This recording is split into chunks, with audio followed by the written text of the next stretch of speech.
కాంగ్రెస్ లో ఒకప్పుడు AICC chief ని కలవడం ఎంపీలు ఎమ్మెల్యేలకే సాధ్యం కాలేదు. కానీ ఇప్పుడు సీన్ పూర్తిగా మారిపోయింది.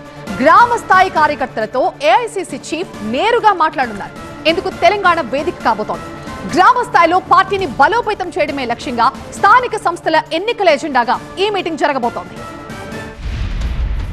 తెలంగాణలో కాంగ్రెస్ పార్టీని మరింత బలోపేతం చేయడంపై ఫోకస్ పెట్టింది ఏఐసీసీ.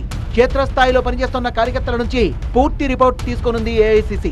శుక్రవారం ఎల్బీ స్టేడియంలో జరిగే సభలో గ్రామ స్థాయి కార్యకర్తలతో గ్రామ శాఖ అధ్యక్షులతో నేరుగా మాట్లాడనున్న ఏఐసీసీ చీఫ్ ఖర్గే కార్యకర్తలకు దిశానిర్దేశం చేస్తారు.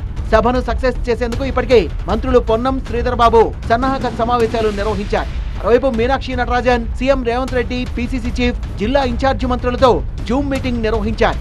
ప్రతి నియోజకవర్గం నుంచి 500 మందిని సభకు తరలించేందుకు ప్లాన్ చేశారు. గ్రామస్థాయి నేతలతో ఏఐసీసీ చీఫ్ నేరుగా మాట్లాడడం కాంగ్రెస్ చరిత్రలోనే మొదటిసారి. ఈ అవకాశం తెలంగాణకు రావడంతో సభను సక్సెస్ చేసేందుకు కాంగ్రెస్ నేతలు శ్రమిస్తున్నారు. ఈ సభ సక్సెస్ అయితే తెలంగాణ మోడల్ గా దేశవ్యాప్తంగా ఇలాంటి సభల్ని నిర్వహించాలని ఏఐసీసీ యోచిస్తోంది. ఎల్బీ స్టేడియంలో జరిగే కాంగ్రెస్ పార్టీ ఖర్గే సమావేశానికి గ్రామ, మండల, జిల్లా నేతలు తప్పకుండా హాజరు కావాలని టీపీసీసీ చీఫ్ మహేష్ కుమార్ గౌడ్ పిలుపునిచ్చారు. స్థానిక సంస్థల ఎన్నికల్లో అనుసరించాల్సిన వ్యూహాలను ఖర్గే వివరిస్తారని, పార్టీ బలోపేతానికి తీసుకోవాల్సిన చర్యలపై మార్గనిర్దేశం చేస్తారని చెప్పారు.